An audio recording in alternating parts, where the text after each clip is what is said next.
힘들고 괴로울 텐데 잘 이겨내시고 이 자리에 오셔서 감사드립니다.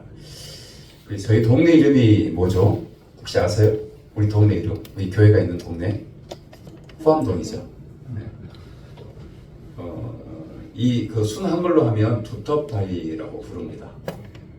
그리고 그 후암동 내로부터 아주 크고 둥근 그런 두터운 바위가 있어서 두텁바위라고 이름을 부르게 됐고요.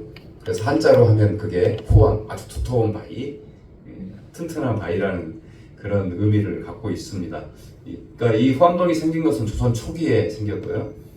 우리나라 그 그러니까 한성의 그 성 밖에 있었죠. 그러니까 성 밖에 있는 곳을 성저 심리라고 했으니까 그 성의 심리 안에 있는 곳을 성저 심리라고 했고요.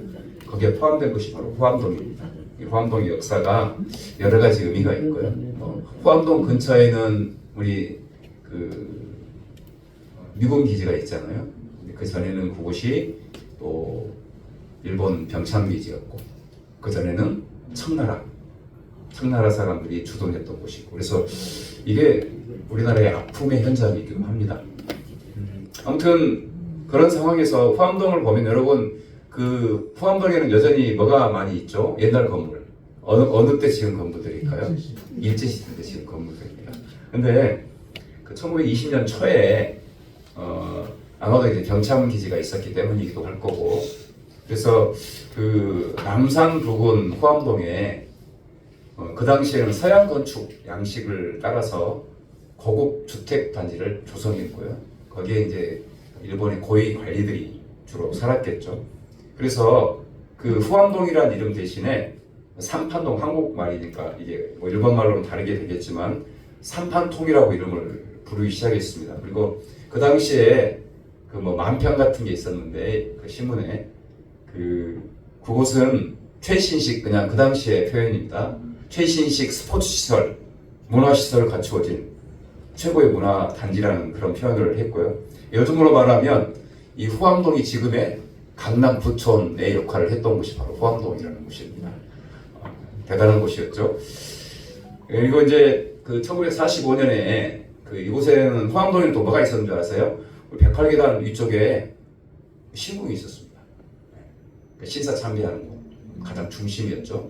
그러면서 일본이 몰락하고 그 신궁이 그 남아있던 그곳이 해방되었다는 의미에서 해방촌이라는 이름을 부르게 되었다고 합니다.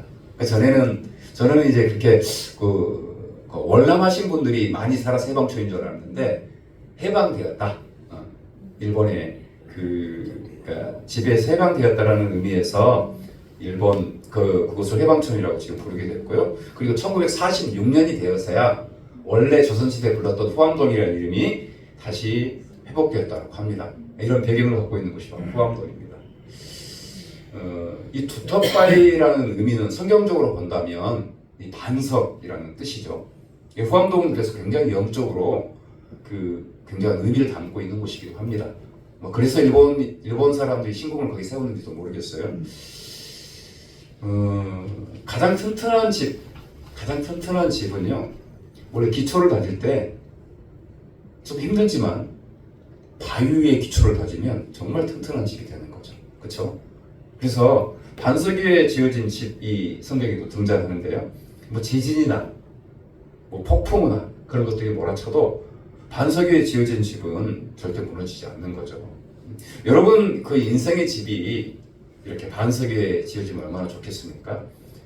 여러분 일본을 제가 그 쓰나미가 있어서 그 쓰나미 피해가 컸던 2012년인가 그래서 일본 뭐 나라가 난리 났던 북부 지방에 센다이나 그쪽 지역에 그 쓰나미가 있어서 일본을 가본 적이 있는데요.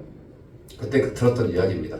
일본은 지진이나 쓰나미가 하도 많이 있다 보니까 그 안보 전화를 할 때요. 안보 전화를 할 때 이게 마지막이 될 수 있다는 생각을 한대요. 그래서 항상 안보 전화를 할 때 나는 당신을 사랑합니다라고. 왜냐하면 이게 마지막이 될 수도 있기 때문에. 그만큼 일본 땅은 공포감의 그 지진과 또 쓰나미 공포감에 휩싸여 살고 있습니다.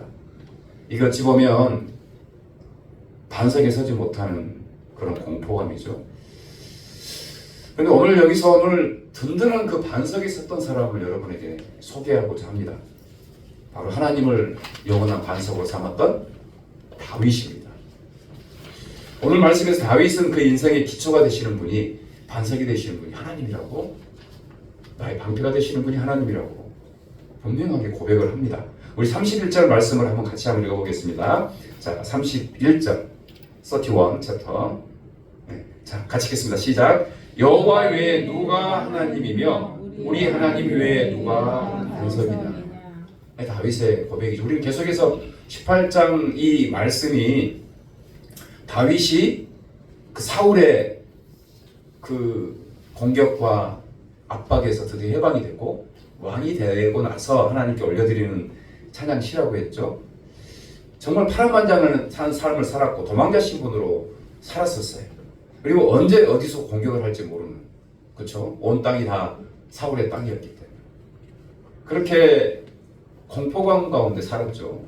아마 일본 사람들이 언제 지진이, 쓰나미가 몰려올지 모르는 공포감, 그 이상의 공포감이 있겠죠. 근데 하나님이 나의 반석이시기 때문에, 여호와가 나의 반석이시기 때문에 그것을 이겨낼 수 있었다는 거죠. 그래서 이 엄청난 고난과 두려움이 그의 인생에 늘 찾아왔지만 반석 되시는 주님의 그 보호하심과 인도하심들을 삶 속에서 겪으면서 바로 이 시편과 같은 주옥 같은 그 찬양시가 나오게 되는 거죠. 고난과 고통 속에서 반석 되신 하나님을 의지하면서 이 반석이신 하나님에 대한 그 고백들은 다윗뿐만 아니라 구약의 다른 곳에서도 등장을 합니다. 신명기 말씀에도 하나님을 반석이라는 표현이 나오는데요. 신명기 32장 4절 보면 그는 반석이시니 그가 하신 일이 완전하고 그의 모든 길이 정의롭고 진실하고 거짓이 없으신 하나님이시니 공의로우시고 바르시도다. 그리고 이사야 26장에도 반석 되시는 하나님에 대한 얘기가 나옵니다. 너희는 여호와를 영원히 신뢰하라. 주 여호와는 영원한 반석이시미로다. 높은 데 거주하는 자를 낮추시며 솟은 성을 헐어 땅에 엎드려뜨리시되 진토에 미치게 하셨도다. 이 뒤집어 버리시는 반석 되시는 그 하나님의 모습을 말씀을 하고 있죠. 그래서 여호와 하나님을 반석으로 고백하고 살아갔던 그 믿음의 조상들이 어떤 삶을 살았고 어떤 믿음으로 살았는지를 우리는 단지 신명기 또는 이사야 말씀이 아니더라도 우리는 알 수가 있죠. 여러분에게 있어서 여러분의 반석은 누구십니까? 여러분이 의지하는 분은 누구입니까? 우리 32절부터 36절까지 말씀을 한번 읽도록 할까요? 32절부터 36절까지 말씀. 자, 32절부터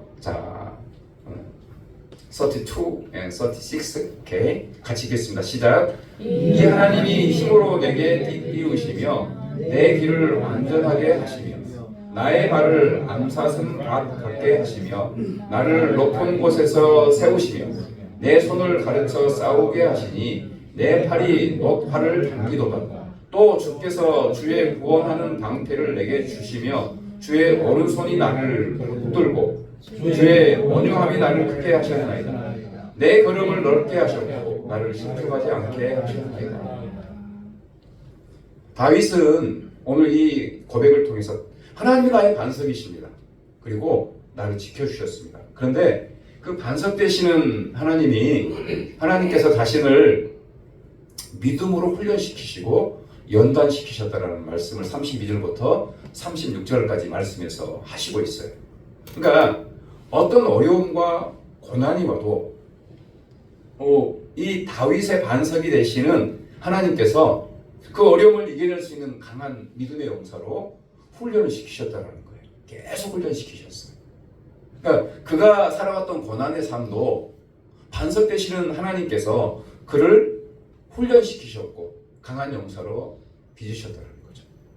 그리고 그 훈련의 핵심은요, 반석 되신 하나님을 신뢰하는 법입니다. 하나님을 신뢰하는 법을 계속해서 훈련을 시키셨어요. 그래서 무엇보다도 반석 되시는 바로 하나님 위에 있는 것, 반석 위에 있는 것이 중요하다는 것을 말씀하시죠. 주님은 오늘 또 우리가 그렇게 훈련되어지길 원해요. 우리가 반석 되시는 주님 앞에 주님 위에 서 있잖아요. 그 반석 되시는 주님이 우리를 보호하시면서 우리를 주의 강한 군사로 훈련하기를 원하셔요. 그게 우리의 삶의 예정이고 우리가 때로는 그것이 고난으로 느껴지기도 하는 거죠. 계속 훈련을 시키셔요. 우리가 강한 군사가 되기를 원하시는 거죠. 그게 하나님 아버지의 뜻입니다. 그리고요, 주님께서 우리에게 주시는 것은 승리입니다. 우리로 하여금 승리하게 하시죠. 그런 연단과 훈련의 과정들을 통해서 승리의 의미는 제가 다시 설명을 할 겁니다. 세상적인 성취의 개념이 아닌 다른 승리의 의미를 나누게 될 것인데요. 그게 37절부터 45절까지 나와 있는 우리를 승리하게 하신 하나님에 대한 고백이 나옵니다. 한번 읽어보죠. 37절부터 우리 45절까지 좀 길기는 하지만 같이 한번 이걸 교독하겠습니다. 내가 내 원수를 뒤쫓아 가리니 그들이 망하기 전에는 돌아서지 아니하리이다. 38절입니다. 내가 그들을 쫓아오니 너희가 생각하게 하리니 그들이 내가 나를 엎드러지리이다. 주께서 나를 전쟁하게 하려고 능력으로 내게 띠띠우사 일어나 나를 치는 자들이 내게 굴복하게 하셨나이다. 또 주께서 내 원수들에게 눈을 내게 향하게 하시고 나를 미워하는 자들을 내가 끊어버리게 하셨나이다. 그들이 부르짖으나 구원할 자가 없었고 여호와께 부르짖어도 그들에게 대답하지 아니하셨나이다. 내가 그들을 바람 앞에 티끌같이 부서뜨리고 너희의 지름같이 쏟아버렸나이다. 주께서 나를 백성의 다툼에서 건지시고 여러 민족의 으뜸으로 삼으셨으니 내가 알지 못하는 백성이 나를 섬기리이다. 그들이 내 선물을 들으시고 내게 조롱하며 이방인들이 내게 복종하리로다. 45절 이방 자손들이 쇠잔하여 그 견고한 곳에서 떨며 나오니. 이 말씀은 전체적으로 그렇게 연단이 되고 준비되었던 다윗이 승리하는 승전가라고 할 수 있죠. 이렇게 나로 하여금 승리하게 하셨습니다. 대적들을 엎드려뜨리게 하셨습니다. 굴복하셨습니다. 나에게서 끊어버리셨습니다. 그리고 그들은 더 이상 하나님의 응답을 받을 수 없는 존재들이 되었습니다. 그리고 그들을 거리에 진흙같이 그냥 으깨어버리셨다. 그리고 여러 민족의 으뜸으로 삼으셨다. 이렇게 승리하신 연단과 훈련을 통해서 그의 삶이 온전한 반석 되신 주님과 연합이 됐어요. 그런 연합이 된 상황 가운데서 그 삶이 주님의 능력과 하나가 되니까 주님의 능력을 통해서 주님의 능력이 흘러가고 그래서 온전한 승리를 경험하게 하신다는 내용이 바로 여기에 나오고 있습니다. 오늘 이 말씀의 핵심은 이 부분을 나누고자 하기보다는 어떤 부분을 나누고 싶은가 하면 오늘 말씀이 진정한 반석이 되시는 그리스도와 그리고 그리스도의 십자가의 능력으로 승리하심이 어떤 의미가 있을까를 오늘 이 말씀을 통해서 나누고자 하는 것입니다. 다윗이 경험했던 그 하나님의 반석 되심과 그 반석 되신 하나님 앞에서 훈련을 통해서 승리의 삶을 살았던 그 부분을 우리는 진정한 영원한 생명의 반석이 되신 예수 그리스도 그분의 그 십자가의 능력과 그 십자가의 능력 안에서 승리한다는 것이 무엇일까를 오늘 이 말씀을 통해서 신약의 말씀과 연결해서 한번 우리가 찾아가보자 하는 겁니다. 우리 46절 말씀 읽어볼까요? 46절 46 같이 읽겠습니다. 시작. 여호와는 살아계시니 나의 반석을 찬송하며 내 구원의 하나님을 높일지로다. 그리스도가 반석 되셔요. 다윗의 하나님이 다윗의 삶의 반석이 되셨듯이 그리스도는 우리 인생에 아주 구체적이고 실제적이고 그리고 이 땅 가운데 내려오셔서 인간이 되신 그 능력으로 우리의 반석이 되셨어요. 그래서 반석 되시는 예수 그리스도에 대한 고백이 고린도전서 10장 4절에 그 바울의 고백에서 나옵니다. 저희가 다 신령한 음료를 마셨으니 이는 저희를 따르는 신령한 반석으로부터 마셨으며 그 반석은 곧 그리스도시라. 그리스도가 반석이심을 영원한 생명의 반석이심을 고백하고 있죠. 그리고 에베소서 2장 20절에는 너희는 사도들과 선지자들의 터 위에 세우심을 입은 자라 그리스도께서 친히 모퉁이 돌 반석이 되셨느니라. 그리고 우리가 잘 아는 베드로전서 2장에는 우리가 우리의 존재가 어떤 존재인가를 말씀하고 있는 내용이 나오는데요. 우리가 잘 아는 2장 9절, 베드로전서 2장 9절은 오직 너희는 택하신 족속의 왕 같은 지성이라는 말씀이 나오는데 그 말씀의 배경이 바로 4절, 5절에 나오는 거죠. 사람에게는 버림바 되었으나 하나님께는 택하심을 입은 보배로운 산돌이신 반석이신 예수께 나아가 너희도 산돌같이 반석같이 신령한 집으로 세워지고 예수 그리스도로 말미암아 하나님이 기쁘게 받으실 신령한 제사를 드릴 거룩한 지상이 될지니라. 그러나 너희는 택하신 족속이요 왕같은 제사장들이요 거룩한 나라요 그의 소유된 백성이니 이는 너희를 어두운 데서 불러내어 그의 기이한 빛에 들어가 계신 자의 아름다운 덕을 선전하게 하시리라. 여러분, 반석은요 위에가 있나요? 아래에 있나요? 반석은 위에 있어요? 아래에 있어요? 아래에 있죠. 아래에. 반석이 우리 위에 있으면 어떻게 되죠? 반석에 짓눌려 죽는 거죠. 반석은 아래에 있습니다. 가장 낮은 곳, 나의 발 아래에 있어요. 근데 그리스도가 우리의 반석이 되셔요. 이 반석의 의미를 잘 생각해 보셔야 합니다. 반석은 절대로 위에 존재하지 않아요. 가장 낮은 곳에, 우리 발 아래, 우리를 든든히 세워주는 발 아래에 존재해요. 그분이 오늘 우리의 영원한 반석이시다. 그리스도께서 우리의 영원한 생명의 반석이 되어 주신다라고 말씀하셔요. 왜? 어떻게 해서요? 십자가에 달려 죽으셔서. 그리스도께서 음부의 권세, 즉 죄와 죽음의 권세를 능히 이기시는 영원한 생명의 반석이 되셨어요. 어떻게 해서요? 가장 낮고 낮은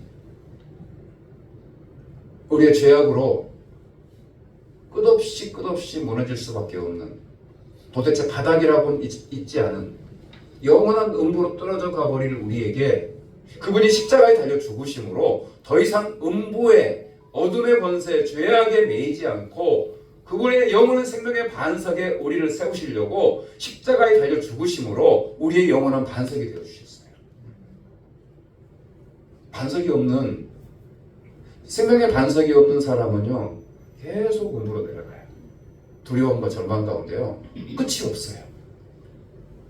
계속 죽음과 절망의 길을 헤매는 거죠. 그런데 예수 그리스도께서 가장 낮은 곳에서 우리를 위해서 십자가에 달려 죽으셨어요. 우리의 그 허망하고 영원한 블랙홀 같은 죄악의 늪으로 빠져가는 우리에게 완전히 생명의 반석이 되어 주셨어요. 그분이 예수 그리스도셔요. 그래서 든든하게 우리를 세워주셨어요. 죄와 사망은요 그냥 인생이 계속 떨어지는 거예요. 나락으로, 절망으로, 죽음으로. 방법이 없어요. 그게 죄악이에요. 죽음의 길이에요. 이 땅에 세상의 것에 반석을 두고 살아가는 사람은요 계속 떨어져요. 죽음까지 가는 거죠. 그런데 그런 우리에게 예수님이 십자가에 달려 죽으심으로 영원한, 더 이상 떨어지지 않는 생명의 반석이 되어 주신 거죠. 그분이 우리의 예수 그리스도이십니다. 그분은 영원한 생명의 반석이십니다. 우리의 모퉁이돌이 되신 분입니다. 그리고요 우리를 부르셔요. 오직 너희는 택하신 족속의 왕같은 제사장들이요 그의 거룩한 나라여 그의 택하신 족속이다 말씀하시는. 자, 그런데요 이 반석 되시는 주님께서 마태복음 16장 이하의 말씀에서 16장 15절부터 18절 말씀이 있습니다. 제가 읽겠습니다. 마태복음 챕터 16. 오케이. 이르시되 너희는 나를 누구라 하느냐? 시몬 베드로가 대답하여 이르시되 주는 그리스도시요 살아계신 하나님의 아들이시니이다. 예수께서 대답하여 이르시되 바요나 시몬아 내가 복이 있도다. 이를 내게 알게 한 이는 혈육이 아니요 하늘에 계신 내 아버지시니라. 또 내가 네게 이르노니 너는 베드로라. 내가 이 반석 위에 내 교회를 세우리니 음부의 권세가 이기지 못하리라 라고 말씀하셔요. 반석이 여기서 등장을 합니다. 여러 가지 설이 있어요. 캐톨릭에서 보는 것과 또 개신교에서 보는 반석의 개념이 약간 다릅니다. 이 가이사랴 빌립보라는 곳에서 예수님께 제자들에게 물으셨어요. 너희는 나를 누구라 하느냐? 세상 사람들이 나를 누구라고 부르느냐고 묻고 나서 여러 가지 뭐 이사야라고 하고 엘리야라고 합니다. 다양한 이야기들이 있었을 때 너희는 나를 누구라 하느냐? 너희는 나를 누구라 하느냐? 그때 베드로가 대답하자. 주는 그리스도시요 살아계신 하나님의 아들이십니다. 이 말은 주님은 나의 영원한 생명의 반석이십니다. 나의 영원한 생명이 되십니다. 나의 주님이 되십니다. 고백을 하는 거죠. 그래서 예수님이 말씀하신 이 반석, 너는 내가 반석 위에 교회를 세울 것이다 라고 하셨던 그 반석의 의미는 바로 반석 되시는 예수 그리스도를 믿는 그 믿음 위에 내가 교회를 세울 것이다. 예수 그리스도를 믿는 믿음 위에 그리스도가 주님이심을, 나의 영원한 생명의 반석이심을 고백하는 너의 믿음, 이게 베드로가 하는 최초의 고백이었거든요. 제자 중에서 최초의 고백. 그러니까 그리스도가 나의 생명의 반석이 되시고 영생이 되신다라고 고백하는 그 고백이 사람의 능력이 아니라 하나님이 주시는 능력으로 그 고백이 되어졌고, 그 고백 위에 내가 교회를 세우겠다. 왜냐하면 베드로의 고백은 최초의 고백이에요. 그리스도가 나의 반석이시고 나의 생명이시고 나의 주님이시고 나의 하나님이시고, 그 고백 위에 뭘 세워요? 교회를 세우십니다. 더 이상 죽음도 죄악도 세상의 권세도, 그래서 영원한 블랙홀로 떨어지는, 어둠 속에서 계속 떨어지는 경험을 해봤는지 모르겠어요. 여러분 꿈꿀 때 그런 꿈 꾸지 않아요? 그게 죄악으로 살아가는 우리 인간의 모습입니다. 근데요, 그리스도는 주는 그리스도시요 살아계신 하나님의 아들입니다라고 믿음으로 고백하는 그곳의 반석, 더 이상 어둠의 권세에 떨어지지 않고 죄와 사망에 의해서 무너지지 않는 튼튼한 반석, 그 반석, 믿음의 반석 위에 교회 공동체가 세워지고, 그 교회 공동체는 바로 영생의 통로가 되고요. 그 교회 공동체는 건물이 아니라 뭐죠? 교회는 뭐예요? 동일하게 그리스도가 반석이시고 나의 생명이라고 고백하는 사람들을 교회라고 하는 거죠. 바로 그 사람들을 통해서 하나님께서 교회, 그리스도의 몸된 교회를 세우시고, 그곳 안에서 영생이, 하나님의 나라가, 그 생명이 흘러가는 통로가 되게 하시겠다라는 거죠. 반석 대신, 생명의 반석, 십자가의 반석이 되신 주님께서 최초로 믿음의 고백을 했던 베드로의 그 믿음의 고백을 반석 삼아서 교회를 세우게 된다는 거죠.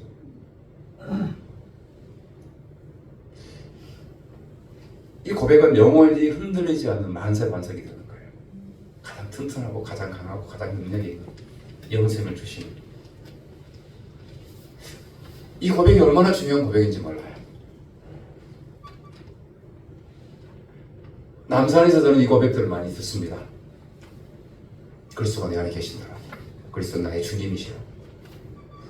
저는 그 고백을 듣는 순간이 가장 행복합니다. 그리스도가 주님이십니다. 그리스도가 내 안에 계십니다. 나의 반석. 남산에서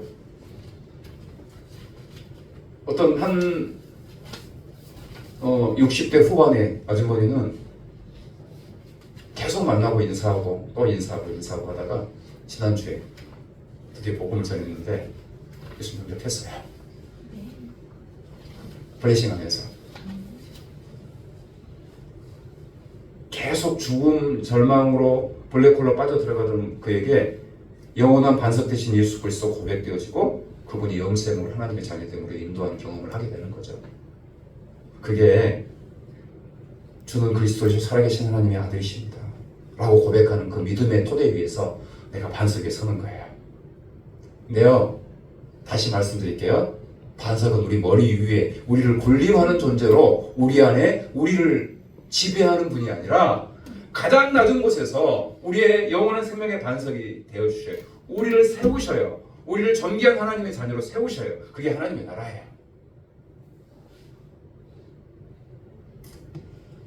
승리한다는 게 바로 그런 거예요. 그래서 오늘 말씀을 통해서 다윗의 반석 그리고 베드로의 반석이 등장합니다. 근데요, 이 두 반석의 차이가 있을까요? 베드로와 다윗의? 아니에요. 동일하게 구약의 시대에 다윗이 만났던 하나님을 나의 반석이라고 고백했다. 영원히 흔들리지 않는 영원한 생명의 반석 되시는 바로 하나님을 고백했던 다윗의 고백과 그리스도를 만남으로 그분이 죄와 사망에서 자신을 구원하고 영원한 생명이 되심을 하나님의 감동을 따라서 고백했던 베드로의 고백은 똑같은 고백인 거예요. 그리고 사실은 다윗은 그리스도를 하나님의 감동으로 알았어요. 내 주가 계시다라고 고백해요. 다윗이 하나님을 향한 이 반석 되심을 고백했던 것은 사실은 그리스도를 향한 고백이기도 한 거예요. 여러분의 고백은 어떻습니까? 여러분 예수 그리스도가 내 인생의 주인이심을 고백하십니까? 예수 그리스도가 여러분의 인생의 주인이심을, 그분이 나의 반석이심을, 그분이 나의 영원한 생명이심을, 그분이 나의 죄사함을 주시고 영생을 주시는 능력이심을 고백하십니까? 그 고백이 우리로 하여금 영원한 생명의 반석으로 하나님의 자녀됨으로 우리를 인도하는 능력이 됩니다. 그 반석은 무너지지 않습니다.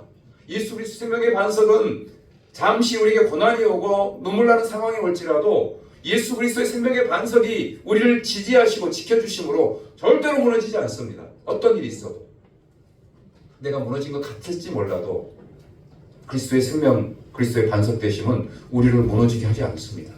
어떤 죄악의 권세가 와도, 어떤 어둠의 권세가 와도 그리스도의 반석 되심, 십자가의 능력 앞에서 어찌할 수가 없습니다. 내 음성을 들으며 나는 너를 알며 너는 나를 따르리니 내가 너희에게 영생을 주노니 영원히 멸망치 아니할 터이요 너희를 내 손에서 빼앗을 자가 없느니라.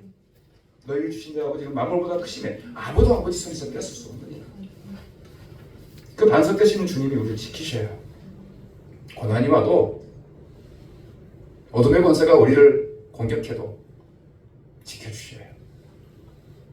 잠깐 내가 무너지는 것 같고 내가 신앙이 없는 것 같고 하나님을 부인하는 것 같은 그런 모습을 보일지라도 하나님은요, 내가 너의 반석이다. 그럴지라도 내가 네 손 영원히 놓지 않는다라고 말씀해 주시는 거죠. 그게 영원한 생명의 반석이 되시는 바로 그리스도 십자가의 능력입니다. 오늘 그리고 끝으로 승리에 대해서 나누고자 합니다. 승리한다는 게 어떤 걸까? 다윗이 승리했잖아요.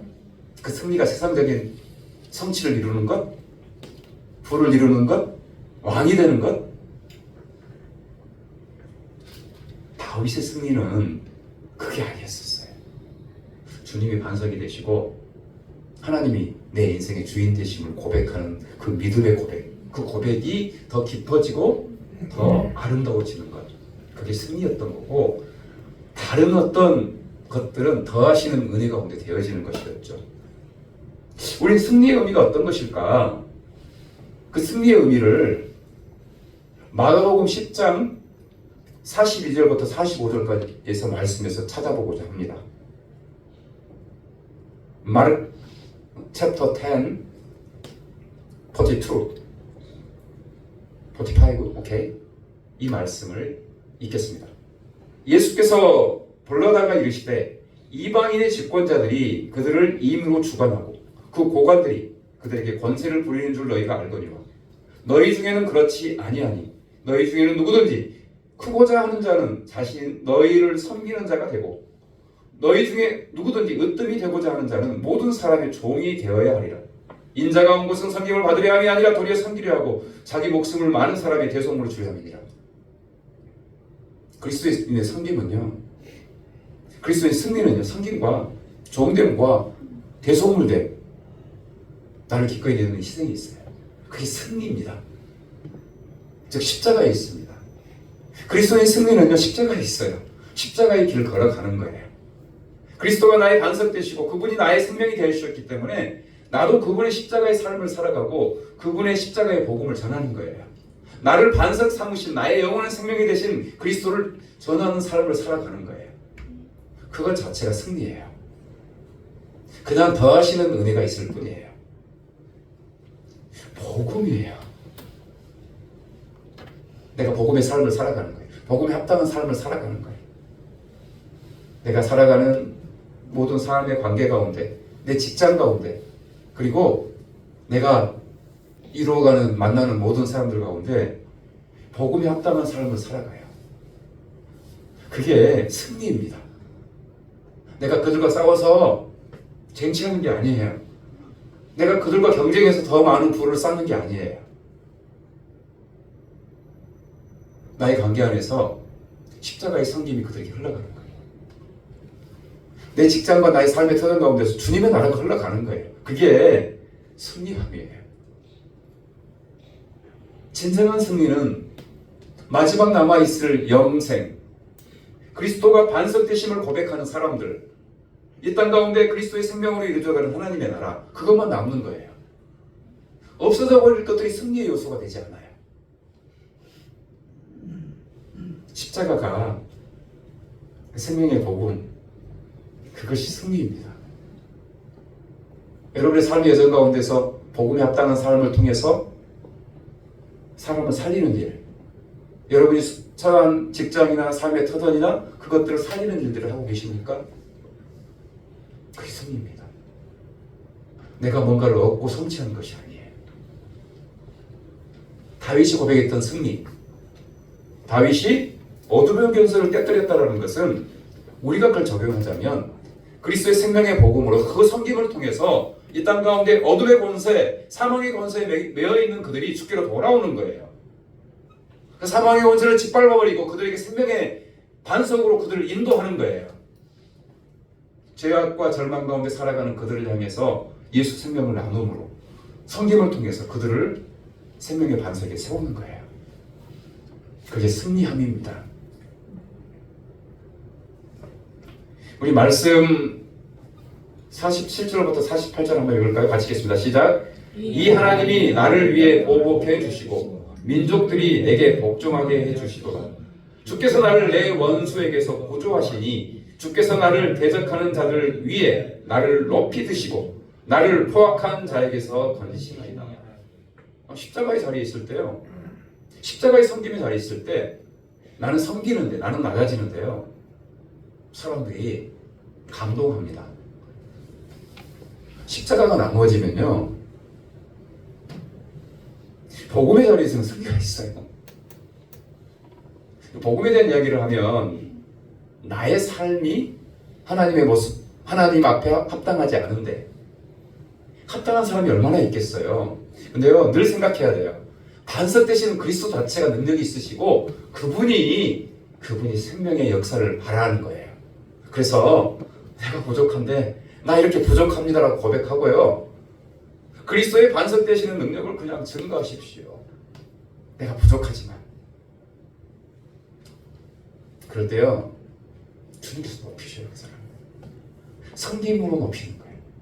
내가 종됨으로, 내가 낮아짐으로 하나님께서 높이하라고 하시는 거예요. 그런 은혜가 있기를 소망합니다. 복음의 자리에 있다라는 게 내가 어때서가 아니에요. 내가 잘나서가 아니에요. 오히려 내가 못났습니다. 이렇게 못났고 이렇게 연약합니다. 그런데 예수 그리스도 생명의 복음이 나를 반석에 세우셨습니다라고 고백하는 그 고백이 승리예요. 이번 주에 LA에 있는 선교사님 한 분하고 통화를 했어요. 이분은 아주 젊은 나이에, 그러니까 40년 전 미국으로 이민을 갔습니다. 한때 잘 나갈 때도 있었대요. 그런데 인생의 가장 밑바닥까지 떨어지는 경험을 했어요. 쉽게 말하면 홈리스가 되기도 했어요. 그리고 마약에 빠지기도 했어요. 근데요, 이분에게는 그런 삶을 살았지만 그리스도가 반석이라고 고백하는 그 어머니가 계셨었어요. 그 어머니. 그 어머니는, 그 믿음의 어머니는 사랑하는 딸을 위해서 계속 기도한 거예요. 그리스도의 반석으로 세워지기를. 그 소식을 들었겠죠. 인생의 밑바닥까지 떨어져서 고통스러운 삶을 살고 있다는 걸. 그래도 그 딸을 위해서 눈물로 기도했을 거거든요. 그리고 그 어머니의 기도가 끝내 응답됐어요. 이분이 어떤 계기를 통해서 YM이라는 선교단체에 특별히 오대영 목사님을 만나게 됐어요. 거기서 훈련을 받고 DTS도 받고 훈련을 받고 성김의 훈련들을 하면서 이분에게 변화가 일어났어요. 그래서 간사가 됐어요. 사역자가 됐어요. 그리고 나서 훈련을 충분히 받고 나서요, 이분이 과거에 자신이 살았던 LA로 다시 돌아갑니다. 작년부터 LA에서 지금 사역을 하고 있어요. 과거의 고통과 절망과 눈물의 땅이었던 그곳을 향해서 하나님께서 특별한 마음을 주셨어요.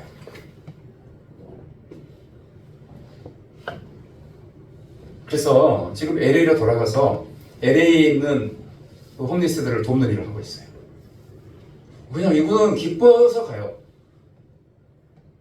저하고 한번 성령의 샘이라는 곳에서 만났었는데 너무 죽이 잘 맞아요. 그리고 자신이 그런 노숙의 삶도 경험해왔기 때문에, 마약도 경험해왔기 때문에. 그래서 그냥 주님께서 이제 때가 됐다고 하니까 LA가 지옥과 같은 곳이 되어버렸어요. 노숙인이 얼마나 많은지 몰라. 더구나 여성 노숙인들은 얼마나 처참하겠어요, 상황이. 그곳에 찾아갔어요. 사람들 만나고 이발해주고 안아주고 나누고 복음 전하고. 누구도 못 말려요. 반석이신 그분이 그 인생의 주인이 되시고 다스리는 능력이 되심을 이렇게 마음속 깊이 느끼게 되니까, 아, 반석 되신 그리스도를 전하는 것이 최고의 삶의 의미이고 목적이구나, 그걸 아는 거예요. 저는 카톡으로 전화 통화를 합니다. 그러니까 매일 LA에서 다운타운에 나가서 이렇게 노숙인들에게 나누면서 눈에 들어오게 특별히 여성 노숙인 비참한 모습을 본 거예요. 그래서 하나의 기도가 생겼어요. 쉘터를, 이 여성 노숙인을 쉘터를 만들어야 되겠다.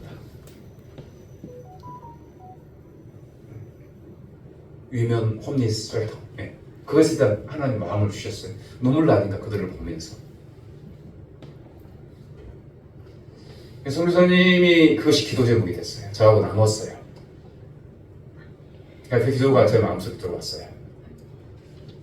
그래서 얼마 전에 저희 사역에 늘 이렇게 도움을 주는 분이 맥추절 감사헌금을 해왔습니다. 그러면서 목사님께서 마음에 필요가 있다고 생각하는 곳에 보내십시오 라고 하셨어요. 기도하면서 LA에서 여성 쉘터를 위해서 기도하고 있는 그분이 당연히 떠올랐어요. 그래서 그 전액을, 그분이 헌금하셨던 전액을 여성 노숙인 쉘터를 위한 시드머니로 보내기로 했습니다. 너무 기뻐하더라고요. 일들이 막 그때부터 뭔가 되어 간대요. 진정한 승리는요, 반석 되시는 그리스도의 그 능력이 흘러가는 거예요. 복음이 흘러가는 거예요. 그리스도 십자가와 부활, 그 영생, 하나님의 나라가 그냥 수많은 사람에게 흘러가는 거예요. 그게 승리입니다. 승리는 내가 바라는 것이 성취되는 것이 아니에요. 내 꿈이 이루어지는 게 아니에요. 반석 되시는 그리스도, 그분께 소원을 두고 반석 되시는 그리스도가 또 다른 누군가에게 흘러가는 거예요. 그게 다양한 모습으로, 복음을 전함으로, 그를 섬김으로, 또 주님의 마음을 나눔으로. 아마 쉘터가 세워질 것입니다. 그러면 그때 와서 말씀 전해달라고 부탁드림이 받았습니다. 근데 이 일이 이루어져가는, 하나님의 나라에 이루어져가는 과정 가운데 기도하는 사람이 있었고, 후원하는 사람이 있었고, 그리고 이 일에 협력하는 사람이 있었고, 이게 바로 반석되시는 그리스도의 소망을 뒀을 때 이루신 하나님의 승리하시는 모습입니다. 모두가 한 가지 특징이 있다면 내에게 뭔가를 쌓는 게 아니라 내어주는 거잖아요. 중보에 또는 내 소유에 또는 나의 나눌 수 있는 부분을 헌신을 통해서 다 내어주는 거예요. 그런데 그 내어줌을 통해서 승리하는 거예요. 저는 이 선교사님을 통해서 얼마나 많은 노숙인들이, 특별히 여성 노숙인들이 그리스도가 나의 반석이십니다, 그리스도가 나의 생명이십니다라고 고백하면서 바로 이 선교사님처럼 되어지는 역사가 있을 것을 믿습니다. 아멘. 말씀을 맺겠습니다. 영원한 반석 되시는 그리스도의 소망을 두십시오. 그 소망이 흘러가게 하십시오. 마태복음 7장